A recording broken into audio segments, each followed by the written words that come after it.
God said the stranger that is within thee. Meaning another nation will be among you, right? And they will live amongst you, but they'll get up very high. Who do you live around that's above you? White people, right? You said it out your mouth. White people, Arabic people, Asian people, every other nation of people is higher financially than the black, Hispanic, and Native American. Read it again. The stranger that was within thee shall get above thee very high, and thou shalt come down very low. Now God said we would come down very low. You want to know the secret about the Bible and why they don't want you to know? It's because it used to be flipped. You used to be on top and they used to be on the bottom. They didn't like that. And they still don't want that to happen. So right now they're on top because you don't keep the commandments of God. Give me verse, keep reading, verse 44. He shall lend to thee, and thou shalt not lend to him. He said, he shall lend to thee, and thou shalt not lend to him. So when it talks about lending, what's that referring to? Stealing what?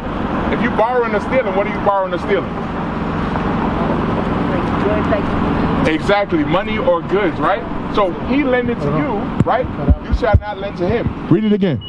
He shall lend to thee, and thou shalt not lend to him. So he now owns the banks, the institutions in which you will go get a money loan, he owns them. If you want to pay their loan, guess who owns them? Your enemy.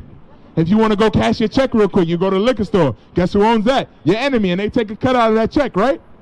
All of that is because God said, if you don't keep my commandments, I'm going to put somebody above you. Read. He shall be the head, and thou shalt be the tail. God said you're going to be the ass.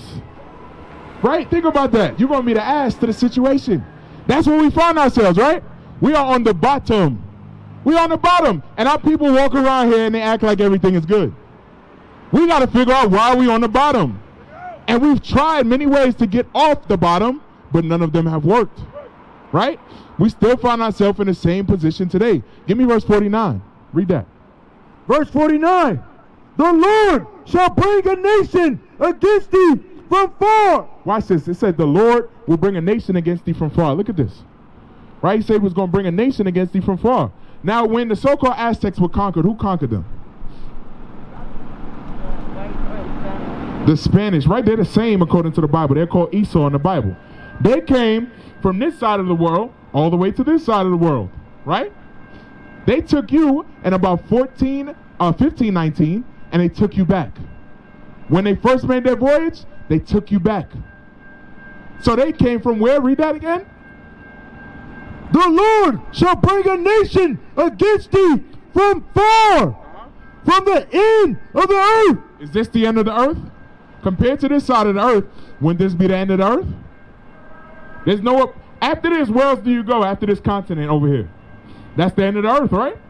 So God said they would come from the end of the earth. They came from the other side of the world to conquer you. And today, you call yourself Mexican. They conquered you. Read that. Against thee from far, from the end of the earth, as swift as the eagle flieth. So they will come as swift as the eagle flieth. Now, you have a cord on you? Okay. Where's the other sign at? Let me show you. Right? How you doing, brother? What the what? Okay, I got you. Look at this. Look at this. I want to get one scripture for you before you go. Then I'm going to deal with you, brother. I'm coming over there. I got 5 minutes. Okay. I got you. I'm going to make sure you catch it. God said they would come as swift as the eagle flieth. Now, if you look throughout history, the so-called European man, right, the so-called white man, Esau, according to the Bible, was Greece. He was Rome. He was America, right? Or Spain and America. They all flew under the same banner. Read it again. As swift as the eagle flieth. So God speaks in parables. So he made that mention to the eagle for you to understand these are going to be the people that conquer you. I'm going to send them against you over and over again. Read. A nation whose tongue thou shalt not understand. So when they came over here, what did you speak? What language did your people speak? Spanish? No, the Spaniards taught you Spanish. You spoke Hebrew. Today, you honor Spanish. You say if you can't speak Spanish, you're not a true Mexican. That's ass backwards, sis. That's what I'm here to tell you. For your oppressor to oppress you and then for you to say you don't speak their language properly and you believe that, that means you are enslaved. And this eagle did that to you. Read. A nation of fierce countenance. Said a nation of fierce countenance. fierce countenance is cutting a woman's belly when she's pregnant, taking the baby out and banging it up against the rocks. These are things that were done in slavery. You could go look it up when you get home. This was done to our people, right? So sis, according to the Bible, who would you be?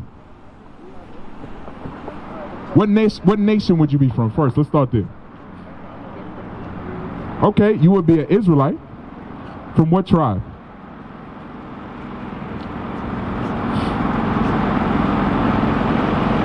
What tribe of the so-called Mexicans? Issachar. Issachar, sis. That's where you would be from. That's your true nationality. So you are what? You're Issachar. Exactly. It takes some getting used to understand who you are. Because remember what I told you in the beginning. You still got what they taught you in school clicking through there. Right? So I want to show you a commandment that our sisters break. You ready? Deuteronomy 22:5. You got to understand, these are simple things that we didn't follow out the Bible. Now, when I read this, you may say this is simple. This is not a big deal. But it takes a big effect on our community. I'm going to show you how. Deuteronomy 22:5. The book of Deuteronomy, chapter 22, verse 5. The woman shall not wear that which pertaineth unto a man. Neither shall a man put on a woman's garment. So neither shall a man put on a woman's garment. Now, what is a woman's garment that a man will wear? I'm asking you, what's a woman's garment that a man could be wearing? Huh? A dress. There you go. So if a dress is a woman's garment, read it again from the top. The woman shall not wear that which pertaineth unto a man. Neither shall a man put on a woman's garment. Now, what is something that women wear that pertains to men?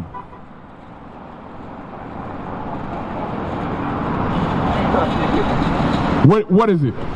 What is something that's a man's garment? Okay, pants, sis. That's what it's saying. The man in a relationship wears the what? The dress? No, what does he wear? What does he wear? He wears the pants, right? So if the woman is wearing the pants and the man is wearing the pants, who's in charge? No, not today. The man's not in charge today because his woman is wearing the pants. You see how everything is spiritual in the Bible? Read it again, watch. The woman shall not wear that which pertaineth unto a man, neither shall a man put on a woman's garment. So women were not supposed to wear pants according to the Bible. Pants started when Susan B. Anthony, right, was a white woman. She took our Hispanic and black sisters and said, come with me. I want to leave from being next to my man and up under my man. So I'm going to take everybody else and I'm going to put them in this movement with me. And then I'm going to get from underneath my man. You understand that? That's what they did. Today, you still got to be with your man. You on the bottom following the white woman, and the white woman has ascended to the top. You see the problem with that? They took you and used you as a pawn. That's where feminism comes from. It comes from the wearing of pants. That's where it started. Read it again. The woman shall not wear that which pertaineth unto a man, neither shall a man put on a woman's garment. For all that do so are an abomination unto the Lord thy God. Now, when God says something's abomination, what does that mean? Huh? Like a threat? No, it means he hates it. That's what it means. So God said, when my women wear pants, when the Israelite woman from the tribe of Issachar wears pants, I hate it. You got to think about that. Do you want God to hate you? But when you put on pants, he hates you. You understand that? That's what God is saying. I hate women in pants. And the reason is because it puts a spirit on you. Pants put a spirit on you. If you were wearing a dress, could you sit with your legs open and lean back? You couldn't be like that. You would have to cross your legs. You would have to sit up. You would have to carry yourself a certain way. You would have to carry yourself as a woman. But pants allow you to walk around here with your ass showing, right? With your leaning back. It allows women to act like men. Read it again. Watch. The woman shall not wear that which pertaineth unto a man, neither shall a man put on a woman's garment. For all that do so are an abomination unto the Lord thy God. God said he hates that thing. Romans 7:14. Everything in the Bible has a spiritual effect to you. And a lot of times our sisters can't see that. They deal with men and they got their pants on and they want to cuss him out. They don't want him to lead them. But then when they get single, they say, I want a strong man. Isn't that backwards? That's very backwards, right? You want a strong man, but then when he's strong, You don't want him to be strong. That's backwards. And you know what does that to you? America. The pants you put on every morning. They make you feel like you are the same as him. Romans 7:14. The book of Romans, chapter 7, verse 14. For we know that the law is spiritual, but I am carnal. The law is spiritual. For we know that the law is spiritual. So what I just read to you was a law. Everything in the law is meant to change your spirit and how you act. Right. If you had a dress on, there would be a certain way you had to carry yourself every day, right? And that would change how you act. That would change your characteristics. When you spoke to somebody, you would make sure your dress wasn't tight, everything wasn't falling out, because you would have to change that. You see what I'm saying? You wouldn't be able to carry yourself a certain way in the street because you would have a dress on. I'm not going to act ratchet because I know I can't fight in this dress. You see what I'm saying? Women wouldn't be out here on Wall Street beating each other up in dresses. That would be impossible. As soon as they got ready to, they'd be like, damn, I got this dress on. Let me chill out. I look too good to be fighting. You see? Titus 2. Watch, Titus 2. The effects of that small thing of not wearing pants, it affects the entire community. It affects the entire community. Because what it does is it makes these men, a lot of men that are not strong, they get broken down by women in pants. Right? They get broken down by that. I was just reading a story this morning. A man in Indianapolis killed 4 people in a house over a stimulus check. That's an effeminate man. Probably raised by a single mother who wore, what you think she had on when she was raising them? She had on pants. She thought she could be the man and the woman. And now her boy is out here killing people over stimulus checks. Bring it out. You see the problem with that? Watch. Read that. Titus 2. Start at verse 1. Okay, start at verse 3. The book of Titus, chapter 2, verse 3. The age. Start from 1 real quick. Sorry, read verse 1. Verse 1. But speak thou the things which become sound doctrine. The aged man, be sober. So the aged man was supposed to be sober. He wasn't supposed to be out here drunk, right? Read. Grieve. Grave means serious. Read. Temperate. Temperate means a man was supposed to be able to control his emotions. He wasn't supposed to be too far this way or too far this way. That is how you define who a man is. Read. Sound in faith. Sound in the faith of the Bible. He knows he's an Israelite. He's going to keep God's commandments. That's what a man is supposed to be. Read. In charity. In charity. He has charity, meaning he does things for the betterment of his people. Right? That's what we should be as men. Read.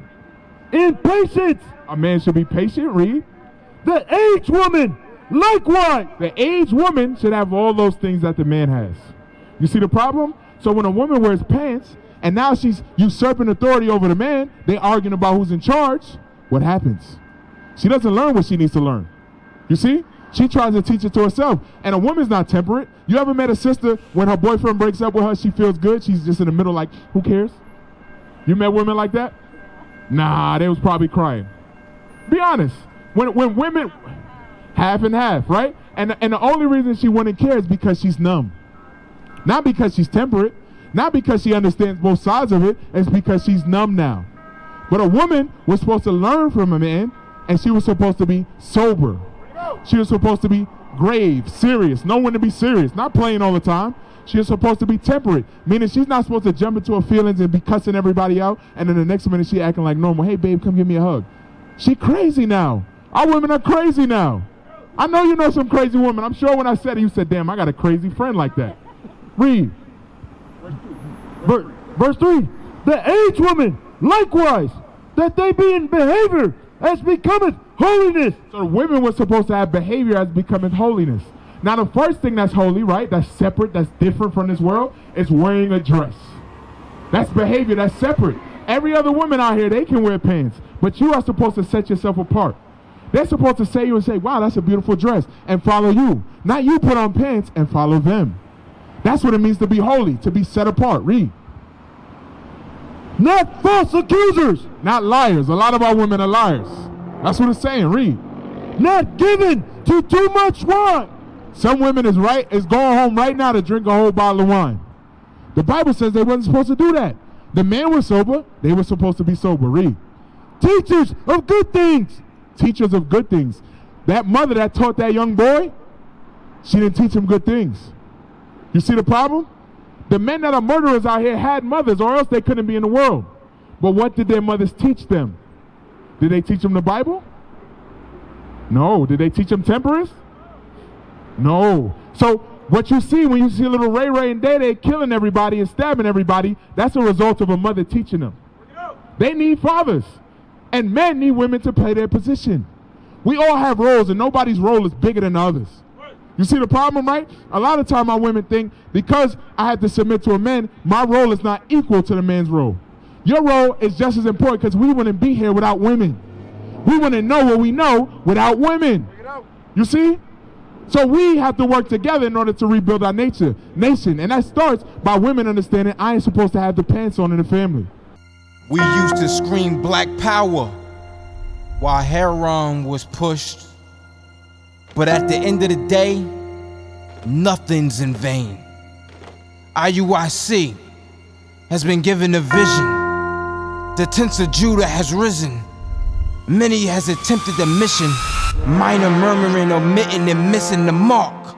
Just reading that he had the flame of fire in his eyes gave us the spark. We on Paul's mission. We out on the road, purple and gold. From Mexico, Cuba, Haiti, Ghana, Sierra Leone. 144,000 boots banging, concrete crackling. These are our men repented at heart. The scriptures is proof. IUIC, we deliver the truth.